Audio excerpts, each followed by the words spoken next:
Hello friends, तुमचं स्वागत आहे आजच्या आपल्या एका नवीन व्हिडिओमध्ये. आणि आज आपण पाहणार आहोत 7 ऑक्टोबर 2022ला होणाऱ्या MSCITच्या फायनल एक्झाममध्ये कशा प्रकारचे क्वेश्चन विचारले जाते, पासिंगला किती पाहिजे, ह्या गोष्टीची सगळ्या माहिती मी आज या व्हिडिओतून तुम्हाला देणार आहे. तर या चॅनलवर जर तुम्ही नवीन असेल तर आपल्या चॅनलला सबस्क्राईब करा. तर चला करूया सुरू.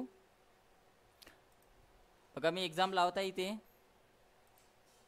बघा आपल्याला या एक्झाममध्ये तुम्हाला फायनल एक्झाममध्ये MSCITच्या पास होण्यासाठी तुम्हाला ऑब्जेक्टिव्हचे कमीत कमी 6 मार्क असणं आवश्यक आहे. म्हणजे या ऑब्जेक्टिव्हमध्ये तुम्हाला 6 मार्क असणं आवश्यक आहे आणि प्रॅक्टिकलमध्ये तुम्हाला 14 मार्क असणं आवश्यक आहे. आणि तुम्हाला 1 घंट्याचा टायमिंग इथे मिळतो. 1 घंट्यामध्ये तुम्ही कधीही एक्झाम तुमची सबमिट वगैरे करू शकता पूर्ण क्वेश्चन सोडवणं झाल्यानंतर. तर बघा तुम्हाला 3 लँग्वेजमध्ये विचारले जाते, मराठी, इंग्लिश, हिंदी. तर या 3 पैकी तुम्ही कोणतीही एक लँग्वेज घेऊ शकता. लँग्वेज घेतल्यानंतर बघा इथे तुम्हाला तुमचं नाव चेक करायचं आहे. तुमचं जे नाव जे आहे ना तर चेक करा. त्यानंतर तुमचा नंबर असेल, लर्निंग ID, तो इथं चेक करायचा आहे. आणि एवढं झाल्यानंतर बघा आपल्याला याच्यातनी आता पहिले ऑब्जेक्टिव्हचे क्वेश्चन सोडून घ्यायचे आहे सुरुवातीला. तर मी ऑब्जेक्टिव्हचे क्वेश्चन सोडवत आहे. बरेच मुलं असे म्हणत होते की त्यांना नावे वगैरे अक्षर वगैरे दिसत नव्हते, त्यामुळे मी याचा फॉन्टची साईज मोठी केलेली आहे. आता तुम्हाला ते दिसण्यास सोपं पडेल. बघा पहिला क्वेश्चन आहे, डिस्कवर कमी जागा व्यापावी म्हणून फाईलचा आकार कमी करणारे प्रोग्राम कोणते म्हटलेले आहे. तर याचं उत्तर फाईल कॉम्प्रेशन आहे. झिप डिस्क या लोमेगाद्वारे निर्माण केल्या जातात. त्याची क्षमता ही 100 MB, 250 MB किंवा 750 MB एवढी, म्हणजेच आजच्या सर्वसामान्य फ्लॉपी डिस्कच्या 500 पटीपेक्षाही अधिक असते म्हटलेलं आहे. तर त्याचं उत्तर बरोबर आहे. रिकामी जागा कॉम्प्युटर हे नोटबुक कॉम्प्युटरचे आणखी एक नाव आहे म्हटलेलं आहे. नोटबुक कॉम्प्युटरचं एक आणखी नाव जर म्हटलं तर त्याला आपण लॅपटॉप म्हटले जाते. युटिलिटीजना सर्व्हिस प्रोग्राम्स असेही म्हटले जाते. तर त्याचं उत्तर बरोबर आहे. प्रोसेसिंग डेटा माहिती इन्फॉर्मेशन निर्माण करतो. तर याचं उत्तर प्रोसेसिंग डेटा माहिती निर्माण करतो म्हटलेलं आहे. तर याचं उत्तर बरोबर आहे. तात्पुरत्या स्टोरेजला रॅम असे म्हटले जाते. तर याचं उत्तरसुद्धा बरोबर आहे. आता आपले ऑब्जेक्टिव्हचे क्वेश्चन झाले. त्यानंतर आपल्याला त्याच्या पुढे दिलेले आहे प्रॅक्टिकलचे क्वेश्चन. बघा प्रॅक्टिकलचा क्वेश्चन लावलेला आहे आपण. यामध्ये तुम्हाला लेवल 1 मध्ये 14 प्रकारचे क्वेश्चन विचारले जातात, म्हणजे 14 क्वेश्चन विचारले जातात. तर पहिला क्वेश्चन लावूया. हार्डवेअर फोल्डरमधून प्रिंटर डॉक्युमेंट फाईल्स होममधल्या इंडेक्समध्ये कॉपी करा म्हटलेलं आहे. तर कोणत्या फोल्डरमधून सांगितलेलं आहे? हार्डवेअर फोल्डरमधून. तर हार्डवेअर फोल्डरमध्ये जा. हार्डवेअर फोल्डरमध्ये आल्यानंतर बघू शकता इथे प्रिंटर डॉक्युमेंट फाईल दिसलेली आहे. ठीक आहे, तिलाच आपल्याला कॉपी करायचं आहे. तर राईट बटन प्रेस करा आणि इथून कॉपी करून घ्या, किंवा तुम्ही Ctrl+C ने सुद्धा कॉपी करू शकता. आता कशातनी पेस्ट करायचं सांगितलेलं आहे आपल्याला? ते होममधल्या इंडेक्समध्ये. तर एक स्टेप बॅकमध्ये जा. बघा इथे होम फोल्डर दिलेलं आहे. होम फोल्डरला डबल क्लिक करून ओपन करा. त्यानंतर इंडेक्स फोल्डरला सुद्धा डबल क्लिक करून ओपन करायचं आहे. आणि त्यानंतर राईट बटन प्रेस करायचं आणि त्यानंतर त्याला पेस्ट करायचं आहे. केलं. त्यानंतर आपल्या उत्तराला सबमिट करा.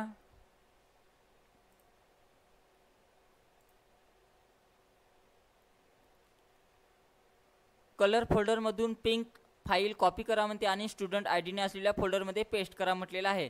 आता कोणत्या फोल्डरला मधून कोणती फाईल कॉपी करायची पहा. इथे कलर फोल्डरमधून म्हटलेलं आहे. तर कलर फोल्डरमध्ये जा. कलर फोल्डरमध्ये आल्यानंतर बघा इथे पिंक टेक्स्ट फाईल दिलेली आहे. ठीक आहे, तिलाच कॉपी करायचं आपल्याला. कॉपी करून घ्या. राईट क्लिक करून कॉपी करून घ्या. कॉपी केलं. आपल्याला कोणत्या फोल्डरमध्ये न्यायचं आहे? स्टुडंट IDच्या. तर सगळ्यात सुरुवातीच्या फोल्डरच्या खाली कुठेही राईट बटन प्रेस करा आणि त्याच्या खाली तिला पेस्ट करायचं आहे आणि मग आपलं उत्तर सबमिट करायचं आहे. कलरमधल्या अदर फोल्डरमधून ब्लँक टेक्स्ट फाईल होम फोल्डरमध्ये कॉपी करा म्हटलेलं आहे.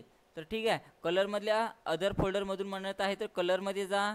त्यामध्ये अदर फोल्डरला ओपन करायचं आहे. त्यामध्ये ब्लँक फाईल दिलेली आहे, तिला आपल्याला कॉपी करायचं आहे. तर कॉपी करण्यासाठी बघा तिला Ctrl+C ने सुद्धा कॉपी होते, किंवा राईट बटन प्रेस करून इथूनही आपण कॉपी करू शकतो. कॉपी करून घ्या कोणत्याही पद्धतीने. आणि कोणत्या फोल्डरमध्ये पेस्ट करायचं आहे ते आपल्याला होम फोल्डरमध्ये. तर एक स्टेप बॅकमध्ये जा. पुन्हा एक स्टेप बॅक जा. बघा इथे होम फोल्डर दिलेला आहे, तर होम फोल्डरला डबल क्लिक करून ओपन करा. ओपन केलं आणि इथे राईट बटन प्रेस करून कुठेही पेस्ट करायची आहे. पेस्ट केली, त्यानंतर तिला सबमिट करायचं आहे. दिलेल्या डॉक्युमेंटमधील यादी चढत्या म्हणजेच असेंडिंग क्रमाने सॉर्ट करा म्हटलेलं आहे. तर चढत्या किंवा उतरत्या क्रमात जर आपल्याला सॉर्ट करायचा असेल तर पहिले त्या लिस्टला सिलेक्शन करून घ्या. म्हणजे ज्याला सांगितलं असेल त्याला सिलेक्शन करून घेतलेलं आहे, मी सिलेक्शन केलेलं आहे. त्यानंतर तुम्हाला पॅराग्राफच्या ग्रुपमध्ये इथं सॉर्ट दिलेला आहे. बघा सॉर्ट दिलेला आहे, सॉर्टमध्ये जा. सॉर्टमध्ये दोन प्रकारचे सॉर्ट विचारलेलं आहे, असेंडिंग म्हणजे चढत्या आणि डिसेंडिंग म्हणजे उतरत्या. तर आपल्याला कोणतं घ्यायचं आहे? चढत्या. चढत्यासाठी असेंडिंगवर क्लिक करायचं आहे आणि त्यानंतर ओके करा आणि मग आपलं उत्तर सबमिट करायचं आहे. दिलेल्या वर्ड डॉक्युमेंटमध्ये 8 ओळी आणि 8 कॉलमचे टेबल तयार करा म्हटलेलं आहे. म्हणजेच 8x8चा आपल्याला टेबल घ्यायचं आहे आपल्या डॉक्युमेंटमध्ये. तर इन्सर्ट टॅबवर जा. इन्सर्ट टॅबवर आल्यानंतर बघा टेबलमध्ये टेबल दिलेला आहे. टेबलमध्ये तुम्ही इथूनही 8x8 अशा प्रकारे घेऊ शकता. बघू शकता मी 8x8 घेतलेला आहे. किंवा इन्सर्ट टेबलमध्ये जा आणि नंबर ऑफ कॉलममध्ये 8 टाकायचा आहे आणि नंबर ऑफ रोमध्ये सुद्धा आपल्याला 8 टाकायचं आहे. दोन्हीमध्ये 8 टाकलं, त्यानंतर ओके करा आणि मग आपल्या उत्तराला सबमिट करायचं आहे.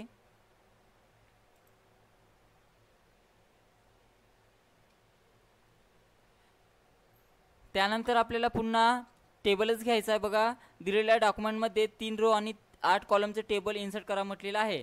तर 3x8चा टेबल आपल्याला घ्यायचा आहे. तर टेबल घेण्यासाठी पुन्हा इन्सर्ट टॅबवर जायचं आहे. इन्सर्ट टॅबवर आलं, टेबलमध्ये जा आणि याच्यातून इथूनही तुम्ही टेबल घेऊ शकता किंवा इन्सर्ट टेबलमध्ये जा आणि नंबर ऑफ कॉलमची संख्या किती सांगितलेलं आहे? 8 सांगितलेलं आहे. तर 8 कॉलम घ्या आणि त्यानंतर त्याच्या खाली नंबर ऑफ रोची संख्या किती सांगितलेली आहे? तर 3 सांगितलेली आहे. तर 3 घ्यायचं आहे. त्यानंतर ओके करा आणि त्यानंतर त्याला सबमिट करायचं आहे.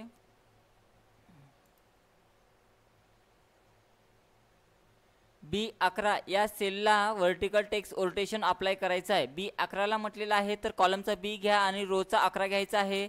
B11ला सिलेक्शन करा. त्यानंतर आपल्याला रोटेशनमध्ये जायचं आहे, परंतु रोटेशन कोणतं सांगितलं? सेलचं सांगितलेलं आहे. तर सेलचं रोटेशन जर सांगितलं तर अलाइनमेंटच्या ग्रुपमध्ये बघा इथे तुम्हाला रोटेशन दिलेलं आहे. तर या रोटेशनमध्ये जा आणि कोणतं रोटेशन सांगितलेलं आहे? Vertical text. तर यातून व्हर्टिकल टेक्स्ट घ्यायचं आहे आणि मग आपलं उत्तर सबमिट करायचं आहे.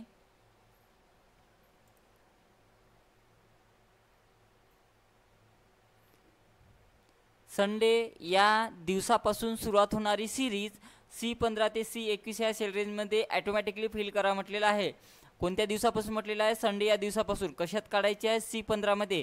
तर कॉलमचा C घ्या आणि रोचा आपल्याला इकडून 15 घ्यायचा आहे. व्यवस्थित सिलेक्शन करा आणि ज्यांना C15 सिलेक्शन करता येत नसेल त्यांनी बघा इथं नेम बॉक्स आहे, नेम बॉक्समध्ये जा. C15 म्हटलेलं आहे तर C टाईप करा आणि त्यानंतर 15 टाईप करायचं आहे. C15 टाईप केलं इथे आणि त्यानंतर कीबोर्डवरील एंटर बटन प्रेस करा. बघू शकता तुम्हाला ॲटोमॅटिक इथे सिलेक्शन करून दिलं आहे. इथं बघा आता आपल्या याच्यातनी काय नाव टाकायचं आहे? संडे. तर याच्यातनी एस कॅपिटल आहे तर एस कॅपिटल टाका आणि बाकी सगळे स्मॉल आहे तर स्मॉल करायचे आहे. जसं आहे तसंच करा. इथे कोणत्यातनी एक डॉट दिलेला आहे, या डॉटवर कर्सर न्या आणि त्याला क्लिक करून खाली ओढत न्यायचं आहे. कुठपर्यंत न्यायचं आहे? C21 पर्यंत म्हटलेलं आहे तर C21 पर्यंत काढून घ्या आणि मग आपलं उत्तर सबमिट करा. बघा त्यानंतर आहे 10 नंबरचा क्वेश्चन. इथे स्टार्ट करूया आपण 10 नंबरच्या क्वेश्चनला. बघा पॉवर पॉईंटचा क्वेश्चन आलेला आहे. स्लाइड 2चा लेआउट बदलून तो टू कंटेंट लेआउट करा म्हटलेला आहे. टू कंटेंट लेआउट करा म्हटलेलं आहे. स्लाइड क्रमांक 2चा लेआउट. तर स्लाइड क्रमांक 2ला सिलेक्शन करा. स्लाइड क्रमांक 2ला सिलेक्शन केल्यानंतर बघा आता कशाचा लेआउट चेंज करायचा आपल्याला? स्लाइड नंबर 2चा. तर 2ला सिलेक्शन करूया. त्यानंतर लेआउटमध्ये जायचं आहे आणि लेआउटमध्ये गेल्यानंतर आपल्याला कुठला सांगितलेला आहे? Content with caption. तर यातून कंटेंट विथ कॅप्शन घ्यायचं आहे. बघा इथे दिलेलं आहे, याला क्लिक करू आपण आणि त्यानंतर आपला उत्तर सबमिट करूया. त्यानंतर MS आउटलुकमध्ये high priority task electricity bill payment सब्जेक्टसाठी सोबत तयार करा म्हटलेलं आहे. बघा आपल्याला याच्यातनी टास्क बनवायचा आहे. तर न्यू आयटममध्ये जा. त्यानंतर टास्क घ्यायचा आहे. टास्क घेतला. बघा त्याची प्रायोरिटी दिलेली आहे सुरुवातीला. तर प्रायोरिटीमध्ये जा आणि याच्यातून हाय प्रायोरिटी घ्यायची आहे. त्यानंतर सब्जेक्ट सांगितलेला आहे तर सब्जेक्टला कॉपी करा Ctrl+C न आणि सब्जेक्टमध्ये सब्जेक्ट टाकायचा आहे Ctrl+V न आणि त्यानंतर बघा इथे दोनच दिलेले आहेत, दोन्ही टाकलं आपण. त्यानंतर सेव्ह आणि क्लोज करा आणि त्यानंतर आपल्याला उत्तर सबमिट करायचं आहे. MS आउटलुकमध्ये low priority task visit to warehouse सब्जेक्टसाठी सोबत तयार करा म्हटलेलं आहे. तर बघा आपल्याला पुन्हा काय बनवायचा आहे, टास्क बनवायचा आहे. टास्क बनवण्यासाठी न्यू आयटममध्ये जा आणि याच्यातून आपल्याला टास्क घ्यायचा आहे. टास्क निवडला आपण, त्यानंतर प्रायोरिटी दिलेली आहे, तर प्रायोरिटीमध्ये जा आणि कोणती प्रायोरिटी घ्यायची आहे, लो प्रायोरिटी घ्यायची आहे, तर लो प्रायोरिटी घ्या. आणि त्यानंतर त्याचा सब्जेक्ट घ्यायचा आहे, कॉपी करा Ctrl+C आणि सब्जेक्टमध्ये सब्जेक्ट टाकायचा आहे. सब्जेक्ट टाकला, त्यानंतर सेव्ह आणि क्लोज करा आणि मग आपलं उत्तर सबमिट करायचं आहे.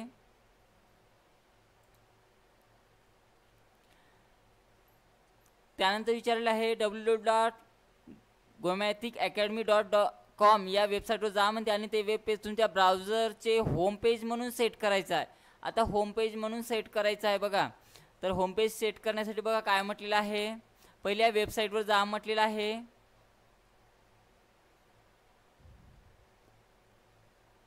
हा तर नसणार आहे, हा सुद्धा नसणार आहे.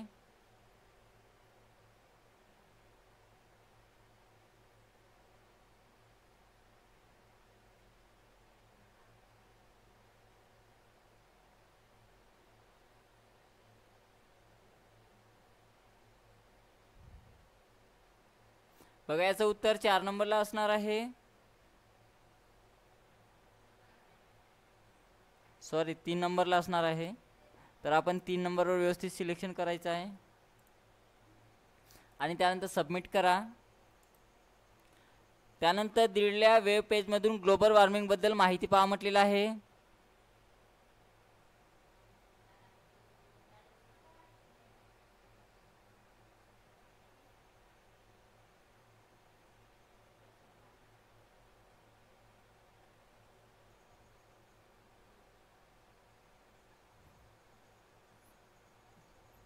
तर याचं उत्तर सुद्धा 3 नंबरला असणार आहे. तर व्यवस्थित 3 नंबरला सिलेक्शन करा आणि त्यानंतर सबमिट करायचं आहे. आपलं लेवल 1 झालेलं आहे. त्यानंतर लेवल 2 सोडूया. पहिले ऑब्जेक्टिव्ह सोडवायचे आहे. रॅममध्ये साठवलेला डेटा हा रिकामी जागा क्वेश्चन्स आलेला आहे बघा. रॅममध्ये साठवलेला डेटा हा कॉम्प्युटर चालू असेपर्यंतच हा उपलब्ध असतो, नष्ट होऊ शकत नाही. कायमचा असतो पण अचानक वीज गेल्यास नष्ट होतो. कॉम्प्युटर बंद पडल्यावर फक्त काही सेकंदाकरिताच राहतो. तर याचं उत्तर असं आहे, पहिला आहे कॉम्प्युटर चालू असेपर्यंतच हा असतो. तर या पहिल्याला क्लिक केलेला आहे मी. त्यानंतर सबमिट करा. मायक्रो प्रोसेसर चिप्सचे प्रकार असे आहेत. तर मी याला सिलेक्शन करते, बहुतेक हे असू शकते. डिजिटल पासून ॲनालॉगमध्ये रूपांतर करण्याच्या प्रक्रियेला डिमॉड्युलेशन हे नाव आहे. तर याचं उत्तर बरोबर आहे. हेडफोन ही एक अशी विशिष्ट आउटपुट डिव्हाइस आहे म्हटलेलं आहे. तर बरोबर आहे. बघा त्यानंतर विचारलेलं आहे, वेब पेजमध्ये तुमच्या माऊसचा पॉइंटर एखाद्या लिंकवर गेल्यास माऊस पॉइंटरचे रूपांतरण एका हाताच्या चिन्हामध्ये बदलते म्हटलेलं आहे. असं याचं होतं. तर याचं उत्तर बरोबर आहे. कीबोर्ड्स ही काढता येण्यासारखी स्टोरेजची उपकरणे आहेत. तर कीबोर्ड हे स्टोरेजचे उपकरण नाही आहे. तर याचं उत्तर चूक असणार आहे. बघा आपले ऑब्जेक्टिव्ह झालेले आहे. त्यानंतर प्रॅक्टिकल सोडूया. सपोर्ट फोल्डरमध्ये असलेले इन्व्हायरमेंट फोल्डर डिलीट करा म्हटलेलं आहे. तर सपोर्ट फोल्डरमध्ये असलेले इन्व्हायरमेंट फोल्डर डिलीट करायचं आहे. सपोर्टमध्ये जा. इन्व्हायरमेंट फोल्डरलाच डिलीट करायचं आहे. तर त्या फोल्डरवर कुठेही राईट बटन प्रेस करा आणि इथं डिलीटचा ऑप्शन्स आहे, डिलीटच्या ऑप्शनवर क्लिक करा, म्हणजे ते फोल्डर आपलं डिलीट होईल. आणि त्यानंतर आपल्याला ते सबमिट करायचं आहे उत्तर.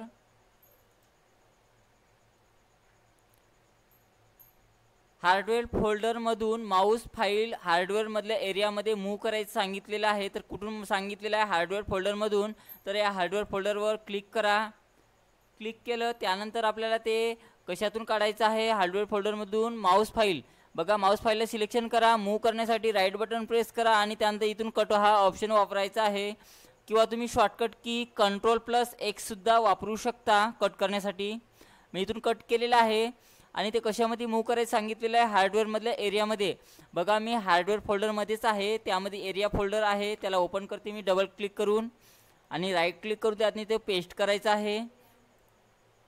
आणि मग आपलं उत्तर सबमिट करायचं आहे. हार्डवेअर फोल्डरमधून माऊस फाईल कलरमधल्या अदरमध्ये मूव्ह करायला सांगितलेलं आहे. तर हार्डवेअर फोल्डरमध्ये जा, माऊस फाईलला सिलेक्शन करायचं आहे, राईट बटन प्रेस करायचं आहे आणि त्यातून कट करून घ्यायचं आहे. कट करून घेतलं, कशामध्ये पेस्ट करायचं आहे ते कलरमधल्या अदरमध्ये. तर एक स्टेप बॅक जा, इथं कलर आहे, कलरला ओपन करा, त्यानंतर अदरला ओपन करायचं आहे आणि इथे कुठेही राईट क्लिक करून त्याला पेस्ट करायचं आहे आणि मग आपलं उत्तर सबमिट करा. दिलेल्या डॉक्युमेंटमधून कोणताही एक टेबल काढून टाका म्हटलेलं आहे. बघा या डॉक्युमेंटमध्ये आपल्याला 1-2 टेबल दिलेले असेल, बघू शकता याच्यातनी 1-2 टेबल याच्यातनी आहे. बघा याच्यातला कोणताही एक टेबल जर काढायचा असेल तर त्या पहिले एक टेबलवर क्लिक करा. टेबलवर क्लिक केल्यानंतर इथे 4 हेडचा आपल्याला प्लस आलेला आहे बघा, 4 ॲरोचा, याच्यावर क्लिक करा. क्लिक केल्यानंतर बघा इथे लेआउट आलेला आहे टॅब, लेआउट टॅबमध्ये जायचं आहे. त्यानंतर याच्यातनी डिलीट हा ऑप्शन आहे, डिलीट ऑप्शनवर क्लिक केल्यानंतर बघा याच्यात 4 ऑप्शन ओपन झालेले आहे. आपल्याला काय डिलीट करायचं आहे टेबल, तर याच्यातून डिलीट टेबल हा ऑप्शन निवडा. बघा डिलीट टेबल हा ऑप्शन निवडल्यानंतर बघा आपला टेबल डिलीट झालेला आहे आणि मग आपलं उत्तर सबमिट करा.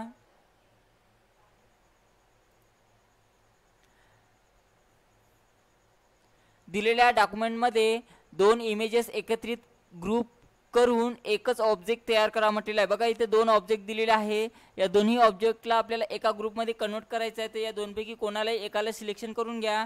त्यानंतर कंट्रोलचं बटन प्रेस करून आपल्याला दुसरी ऑब्जेक्टसुद्धा सिलेक्शन करून घ्यायचं आहे. दुसरा ऑब्जेक्ट सिलेक्शन केला, त्यानंतर इथे राईट कुठेही क्लिक करा, या दोनपैकी कशावर राईट क्लिक करा, इथे ग्रुप हा ऑप्शन येईल आणि ग्रुपमध्ये जाऊन ग्रुप करायचा आहे.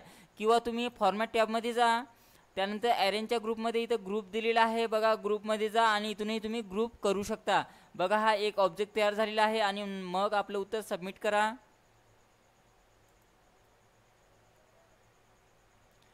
दिलेल्या डॉक्युमेंटमधील टेक्स्ट 2 कॉलममध्ये स्प्लिट करायचा आहे. बघा या डॉक्युमेंटला आपल्याला 2 कॉलममध्ये कन्वर्ट करायचं आहे. तर कुठेही एक सिंगल क्लिक करा, एडिटिंगच्या ग्रुपमध्ये जाऊन सिलेक्ट निवडायचं आहे, सिलेक्टमध्ये जाऊन सिलेक्शन ऑल करायचं आहे, सिलेक्ट ऑल करा आणि त्यानंतर आपल्याला 2 कॉलममध्ये घेण्यासाठी बघा पेज लेआउटमध्ये जायचं आहे. पेज लेआउट या टॅब ओपन केल्यानंतर बघा पेज सेटअप या ग्रुपमध्ये आपल्याला कॉलम दिलेला आहे, कॉलममध्ये जा आणि याच्यातून आपल्याला किती कॉलममध्ये सांगितलेलं आहे 2, तर यातून 2 कॉलम निवडायचे आहे आणि त्यानंतर आपलं उत्तर सबमिट करा.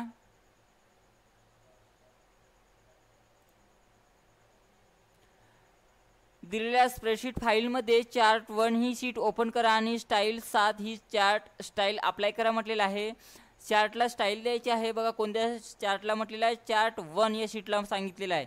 चार्ट 1 या शीटला सिलेक्शन करा, त्यानंतर चार्टला सिलेक्शन करायचं आहे. त्यानंतर डिझाईन टॅब ओपन करा आणि डिझाईन टॅबमध्ये ओपन केल्यानंतर बघा इथे खूप सारे स्टाईल दिलेले आहे. स्टाईल पूर्ण ओपन करा आणि याच्यातली कोणती सांगितलेली आहे, स्टाईल नंबर 7, तर यातली स्टाईल नंबर 7 सिलेक्शन करायची आहे. बघा हीच आहे, हिला सिलेक्शन करा आणि त्यानंतर ओके करा, म्हणजे सबमिट करा.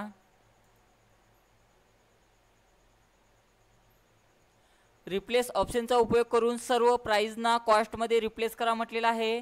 तर रिप्लेस ऑल करायचं आहे आपल्याला. तर सुरुवातीला पहिले पूर्ण शीट सिलेक्शन करून घ्या, सिलेक्शन केली त्यानंतर फाइंड अँड सिलेक्टमध्ये जायचं आहे आणि इथून रिप्लेस हा ऑप्शन घ्यायचा आहे.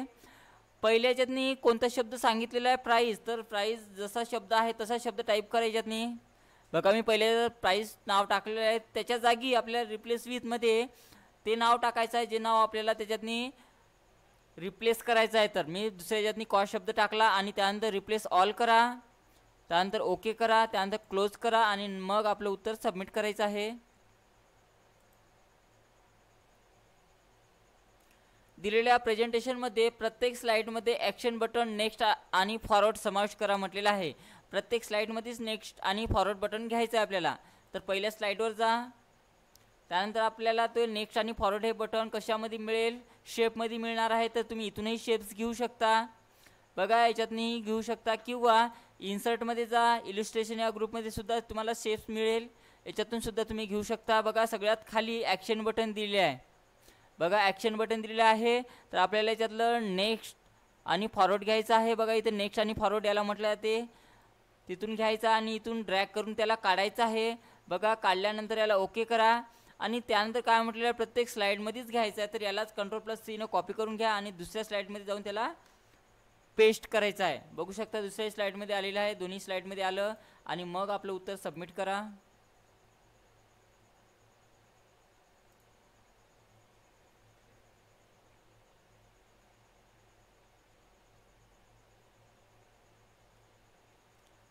दिलेल्या प्रेझेंटेशनमध्ये शेवटच्या स्लाईडमध्ये कुठेही ॲक्शन बटन होम समाविष्ट करा म्हटलेलं आहे. तर शेवटच्या स्लाईडमध्ये सांगितलेलं आहे, तर सगळ्यात खाली शेवटच्या स्लाईडवर जा आणि त्याला सिलेक्शन करायचं आहे आणि कुठेही ॲक्शन बटन होम नावाचं ॲक्शन बटन घ्यायचं आहे. तर इन्सर्ट टॅबमध्ये जा. इन्सर्ट टॅबमध्ये आल्यानंतर बघा इलुस्ट्रेशन या ग्रुपमध्ये तुम्हाला इथं शेप दिसेल. शेपमध्ये जा आणि शेपमध्ये सगळ्यात खाली ॲक्शन बटन आहे आणि यामध्ये आपल्याला कोणतं बटन घ्यायचं आहे, ॲक्शन होम नावाचं बटन घ्यायचं आहे. ते इथे ड्रॅग करून ते होम नावाचं बटन काढायचं आहे. काढलं त्यानंतर ओके करा आणि मग आपलं उत्तर सबमिट करायचं आहे. दिलेल्या प्रेझेंटेशनमध्ये 4 ब्लँक नावाच्या स्लाईड ॲड करायच्या आहे. आता इथं नावाच्या स्लाईड सांगितलेलं आहे, कोणत्या नावाच्या, ब्लँक नावाच्या. तर न्यू स्लाईड या ऑप्शनमध्ये जा आणि ब्लँक नावाच्या 4 स्लाईड याच्यातून घ्यायच्या आहे. 4 घेतले आणि पहिली मिळून झालेलं आहे 5. ठीक आहे. आणि सर्व स्लाईडला अनकवर ट्रान्झिशन द्यायचं आहे. तर ट्रान्झिशनमध्ये जा, इथून अनकवर नावाचं ट्रान्झिशन घ्यायचं आहे आणि त्याचा इफेक्ट सांगितलेला आहे फ्रॉम टॉप. तर इफेक्ट ऑप्शनमध्ये जा आणि फ्रॉम टॉप हा इफेक्ट घ्यायचा आहे आणि ते सगळ्यांना द्यायचं आहे. म्हणून अप्लाय टू ऑल करा इथून आणि मग आपलं उत्तर सबमिट करायचं आहे.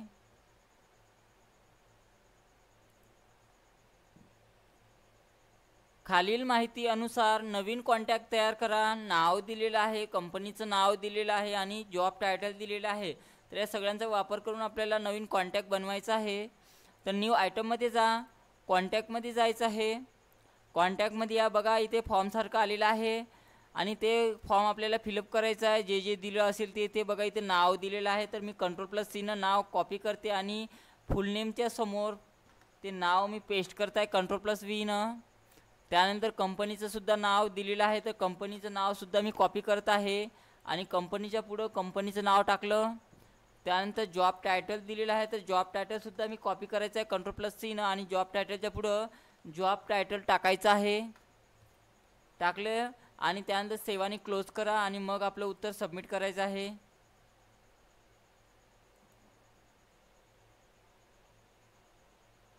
दिलेल्या मेल बॉक्समधून तुम्ही स्पॅम मेल्स कशा प्रकारे तपासून पाहाल म्हटलेलं आहे. तर आपल्याला स्पॅम नावाचे फोल्डर मेल चेक करायचे आहे.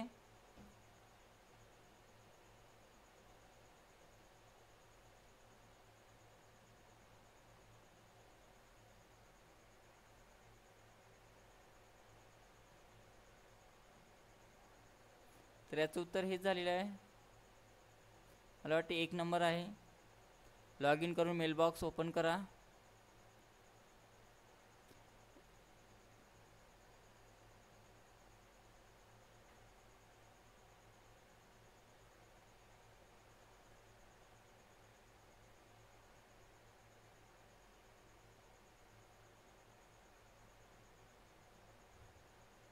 याचं उत्तर पहिलेच असणार आहे.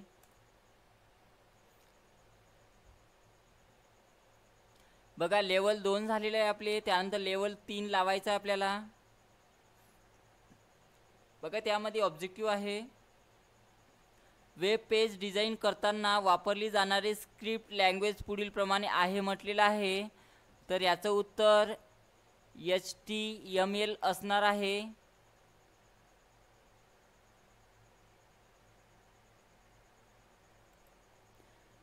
BPS चा अर्थ बिट्स पर सेकंद असणार आहे.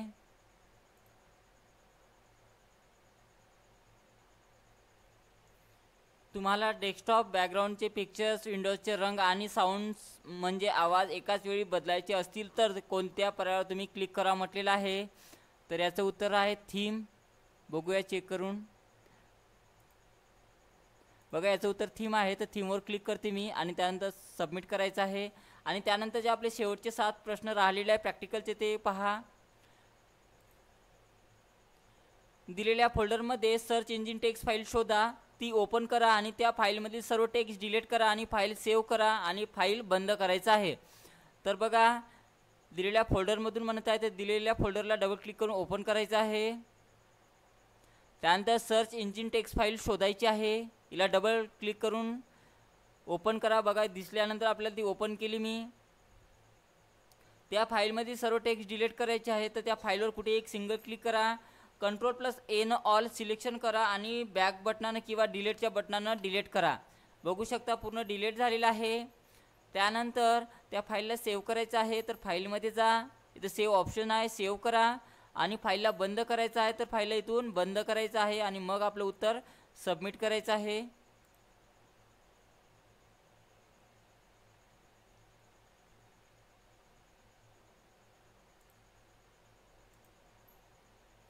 दिलेल्या MS Word डॉक्युमेंटला आर्टिस्टिक पेज बॉर्डर लागू करा म्हटलेलं आहे. तर आपल्याला बॉर्डर द्यायची आहे तर बॉर्डर डिझाईन या टॅबमध्ये आहे, डिझाईन टॅबमध्ये जा. त्यानंतर पेज बॅकग्राऊंडमध्ये जायचं आहे आणि इथं पेज त्याच्यामधलं पेज बॉर्डर घ्यायची आहे. त्यानंतर आर्टिस्टिक बॉर्डर घेण्यासाठी बघा इथं आर्ट दिलेला आहे, इथं ॲरोवर क्लिक करा आणि खूप सारे तुम्हाला याच्यातनी आर्टिस्टिक बॉर्डर दिलेले आहे तर याच्यातून तुम्ही कुठलीही घेऊ शकता. तर यातली कोणतीही घ्या आणि त्यानंतर ओके करायचं आहे. बघू शकता यातनी बॉर्डर लागलेली आहे आणि मग आपलं उत्तर सबमिट करायचं आहे. दिलेल्या स्प्रेडशीटमध्ये योग्य फंक्शनचा वापर करून सेल रेंज L4 ते L13 मध्ये प्रत्येक विद्यार्थ्यांचे ॲव्हरेज मार्क दाखवायचे आहे. दिलेल्या स्प्रेडशीटमध्ये योग्य फंक्शनचा वापर करून सेल रेंज L4 ते L13 मध्ये प्रत्येक विद्यार्थ्यांचे ॲव्हरेज मार्क दाखवायचे आहे. L4 मध्ये ॲव्हरेज दाखवायचे आहे तर L4 मध्ये क्लिक करा. समच्या फंक्शनमध्ये जा आणि ज्यातून ॲव्हरेज फंक्शन घ्यायचं आहे. ॲव्हरेज फंक्शन कशातून ॲव्हरेज काढायचं आपल्याला तेवढ्या पूर्ण संख्येला सिलेक्शन करा. जसं मी पूर्ण मार्कला सिलेक्शन करत आहे आणि त्यानंतर एक एंटर बटन प्रेस करायचं आहे. बघू शकता एका विद्यार्थ्याचे ॲव्हरेज निघालेलं आहे आणि बाकीच्यांचे काढण्यासाठी इथं डबल क्लिक करा म्हणजे तुमचे बाकीचे सर्व निघून जाईल आणि मग आपलं उत्तर सबमिट करायचं आहे.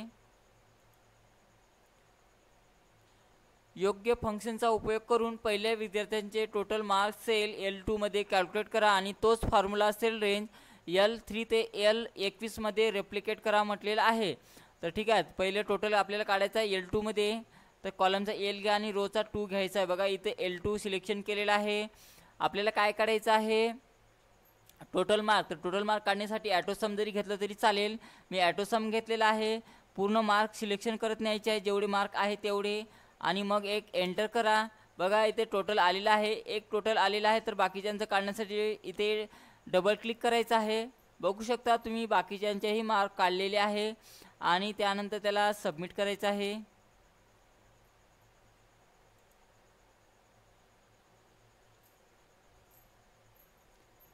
दिलेल्या प्रेझेंटेशनमध्ये अजून एक ब्लँक स्लाइड इन्सर्ट करा आणि दुसऱ्या स्लाइडचा डुप्लिकेट करा म्हटलेला आहे. तर एक ब्लँक स्लाइड घ्यायची आहे तर न्यू स्लाइडमध्ये जा आणि याच्यातून एक ब्लँक स्लाइड उचलायची आहे. बघा ब्लँक स्लाइड आलेली आहे आणि दुसऱ्या स्लाइडचा डुप्लिकेट करायचा आहे. तर डुप्लिकेट करण्यासाठी दोन पद्धतीने करता येते. एक तर राईट बटन प्रेस करा आणि याच्यातून डुप्लिकेट स्लाइड इथूनही करता येते किंवा न्यू स्लाइडमध्ये जा आणि इथून सुद्धा डुप्लिकेट सिलेक्टेड स्लाइड करता येते. बघू शकता मी तिथूनच केलेलं आहे आणि त्यानंतर त्याला सबमिट करायचं आहे.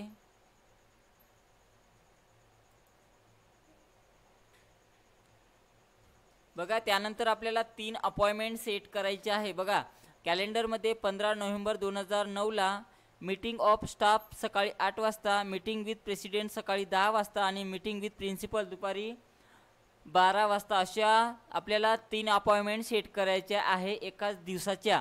तर एकाच दिवसाची अपॉइंटमेंट सेट करते वेळेस एक गोष्ट लक्षात ठेवा की डेट तुमची 30 राहते. ठीक आहे, बघा इथे डेट एकच दिलेली आहे तर कन्फ्युजन व्हायचं नाही. एका दिवसाचं म्हटल्यानंतर डेट एकच ठेवायची आहे आणि डेट एकच असल्यानंतर तुमचे सब्जेक्ट आणि तुमचा टायमिंग चेंज होऊ शकतो. तर न्यू आयटममध्ये जा, अपॉइंटमेंट घ्यायची आहे.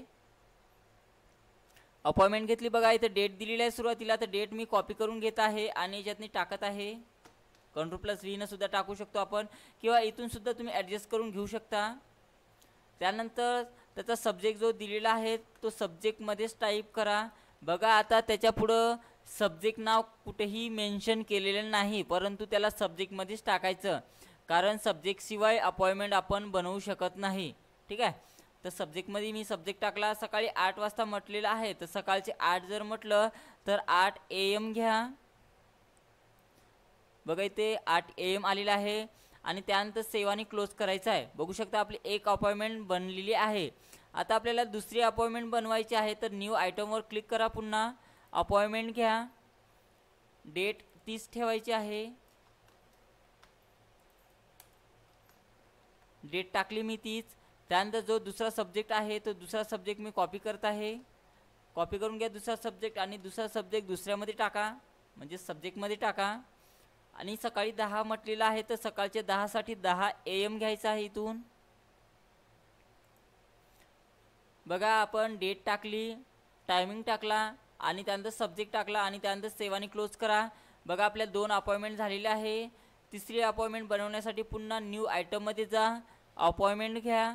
अपॉइंटमेंट घेतली, त्यानंतर डेट 30 ठेवायची आहे, तर कॉपी करून घ्या डेटला आणि डेटला डेटमध्ये टाकायचं आहे. त्यानंतर तिसरा जो सब्जेक्ट असेल तो कॉपी करून घ्या आणि सब्जेक्टमध्ये सब्जेक्ट टाकायचा आहे. दुपारी 12 वाजता म्हटलेलं आहे, तर दुपारचे 12 घ्या याच्यातून. दुपारी 12 म्हटलं तर 12 PM घ्यायचं आहे. 12 PM घ्या. त्यानंतर सेव्ह आणि क्लोज करायचं आहे. बघा आपण सगळं टाकलेलं आहे. सेव्ह आणि क्लोज करा. तुम्ही पाहू शकता आपल्या तिन्ही अपॉइंटमेंट सेट झालेले आहे. आणि त्यानंतर आता आपल्याला उत्तर सबमिट करायचं आहे.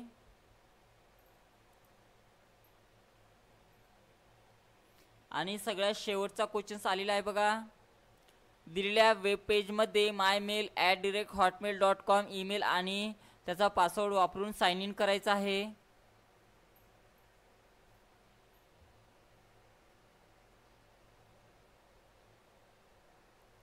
बघा दिलेल्या वेब पेजमध्ये mymail@hotmail.com म्हटलेलं आहे. मायमेल शोधायचा आहे याच्यात नाही, हे दोन्ही याच्यात नाही, हॉटमेल दिलेलं आहे.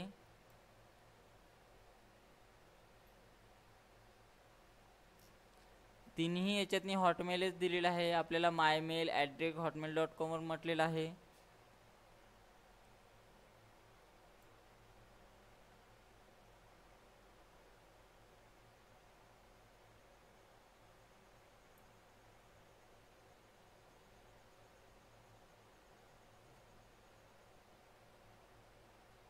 तर याचं उत्तर पहिलं असणार आहे, सॉरी दुसरं आहे ते. आणि त्यानंतर सबमिट करा. बघा आपली पूर्ण एक्झाम झालेली आहे आणि आपल्याकडे 14 मिनटं टाईम उरलेला आहे. तर बघूया आपली एक्झाम एंड करून का आपल्याला किती मार्क मिळालेले आहे. तर एस करा, त्यानंतर एस करा, पुन्हा एस करा. बघू शकता आपल्याला मार्क मिळालेले आहे. तर आणि पाहूया आपले कोणकोणते बॅक राहिले. तर आपले ऑब्जेक्टिव्हमध्ये 13 करेक्ट आलेले आहे आणि प्रॅक्टिकलमध्ये 31 करेक्ट आलेले आहे. आणि जे क्वेश्चन चुकलेले आहे मी त्या जागी ते क्वेश्चनचं आन्सर तिथे मेन्शन केले जाईल. बघा मायक्रो प्रोसेसर चिपचे प्रकार कसे असे आहेत म्हटलेलं आहे. तर याचं उत्तर आहे यापैकी सर्व. मला वाटलं होतं.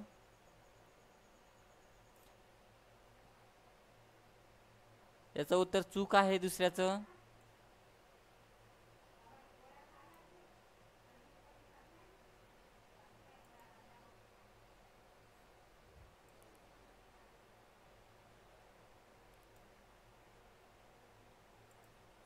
तर याचं उत्तर हे होतं.